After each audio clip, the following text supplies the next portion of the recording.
SSO साहब Sultan Singh ji soda और ये जो भगवे दुसाले धारण किए हुए हमारे प्रिय मेहमान हैं, बजरंग दल के परम साथी और जितेंद्र जी तथा अन्य सभी पधारे हुए मेहमानगण, प्यारे प्यारे और गांव के नागरिकों, बुजुर्गों, माताओं और बहनों, आज हमारा अहोभाग्य है कि 500 साल को पहले हमने तो नहीं देखा है, लेकिन हमने पुस्तकों में पढ़ा है कि यहाँ पर मुसलमान आए थे और हमारी भावनाओं को आहत करके उन्होंने हिंदुस्तान में जितने भी मंदिर थे सबको धराशायी करके अपने नाम से मस्जिदें बना करके खड़ी कर दी।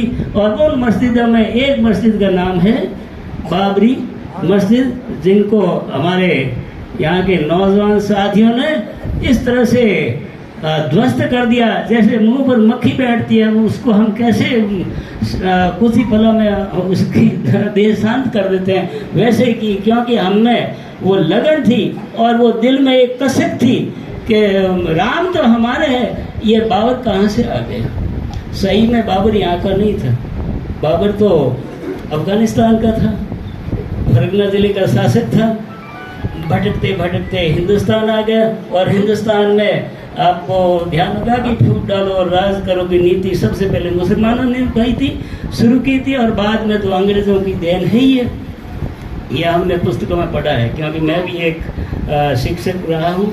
फिलहाल तो मैं नहीं हूँ, लेकिन ज़माने की बात करें तो मेरा कहने का मतलब है अंग्रेज मुसलमानों के आतताइयों के वजह से और उनकी हमारे धर्म को भ्रष्ट करने की नीति से ये सब कारनामे हुए, जिनका एक सबसे बड़ा उदाहरण है ये भगवान श्री राम के मंदिर को ध्वस्त किया गया और उसकी जगह तोड़ मरोड़ करके एक मस्जिद बना दी। और उस समय का शासक था औरंगजेब, और औरंगजेब की वजह से, क्योंकि औरंगजेब का ये दादा था बाबर, तो बाबर के नाम से बना दी। जबकि मैं आपको बताऊं, जो दूसरों को दुख देता है ना, उसको जहन्नुम में भी सुख नहीं मिलते हैं। बाबर मरा तो हिंदुस्तान में था, लेकिन उसको दफनाने की जगह हिंदुस्तान में नहीं मिली और पता नहीं वो कहाँ मरा। तो कहने का मतलब है, आप दूसरों को शांत करेंगे तो ईश्वर आपकी आत्मा को भी शांत करेगा। हमारे भारतीयों में खून जाग उठा और आजकल की ये जो नौजवान पीढ़ी है, धन्य इनको और इनके माता पिता को और इनके संस्कारों को, कि जिन्होंने ये कसम खाई है कि राम लल्ला हम आएंगे और मंदिर वहीं बनाएंगे। और बाबरी मस्जिद का जो दृश्य है, हमने तो अपनी आंखों से तो नहीं देखा है, लेकिन टीवी और अखबारों के माध्यम से तो देखा ही है।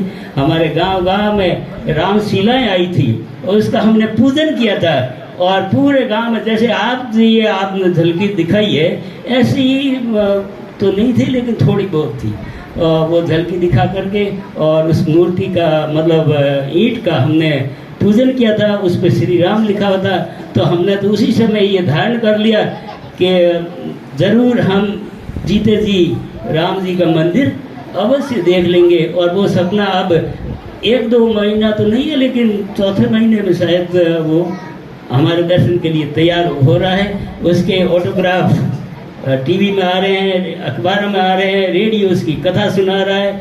तो आप चौकस रहिएगा, राम मंदिर लगभग तैयार है और वो हमारे खून पसीने से बना है। इसमें हर हिंदुस्तानी का खून है।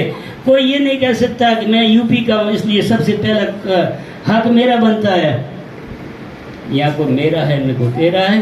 राम तो सबके आराध्य देव है और ऐसे पूजनीय भगवान राम, हालांकि कृष्ण भी कम नहीं थे, लेकिन राम तो राम है, वो तो मर्यादा पुरुषोत्तम थे। तो हमने अपनी मर्यादा का पालन किया और आज हमारा मर्यादा पुरुषोत्तम राम का मंदिर लगभग तैयार है। और साथियों, मैं आपको बताना चाहता हूँ, हालांकि हमारे जो ये पढ़े लिखे नौजवान हैं उनको तो सबको ध्यान है कि इसमें सबसे ज़्यादा यदि योगदान रहा है तो हमारे राजस्थान वासियों को रहा है। अब कैसे रहा है, क्योंकि मंदिर कोई लकड़ी से तो बनता नहीं है और केवल ईंट से बना नहीं है। इसमें सबसे ज़्यादा उपयोग हुआ है तो वो पत्थर का, और वो पत्थर किसका है, हमारे राजस्थान के भरतपुर का बंसी पहाड़ का है या नहीं है? हाँ, जय जय श्री राम। तो ऐसे प्रांत का निवासी होने पे हमें भी बड़ा गर्व है, क्योंकि जब भी हम वहाँ अयोध्या जाएंगे, पता नहीं इस शरीर से जाएंगे या कैसे जाएंगे, लेकिन मैं आपसे वादा करता हूँ कि मंदिर का आपका लगभग बन ही गया है। और उसका ये शुभ संदेश, जैसे बारात आने वाले होते हैं ना, तो लड़की वाले बधाई लेने के लिए आते हैं, तो ये हमारे साहब हमारे बधाई लेकर के आ रहे हैं कि राम मंदिर बन गया है? और वो दिन दूर नहीं है जब आपको संदेश आएगा कि आप सब परिवार आइएगा और राम मंदिर का दर्शन करिएगा। दर्शन से हमें कितना लाभ होगा। जैसे एक मृतप्राय बाप को यदि 25 साल पहले उसका पुत्र कहीं खो जाए और वो अचानक आ जाएगा, पापा मैं आ गया हूँ, तो उसकी खुशी का कोई ठिकाना ही नहीं रहता है। तो हमारे खुशी का कोई ठिकाना नहीं है। हम बड़े प्रसन्नचित हैं कि हमारा आराध्य देव का रहने का भवन मंदिर तैयार हो गया।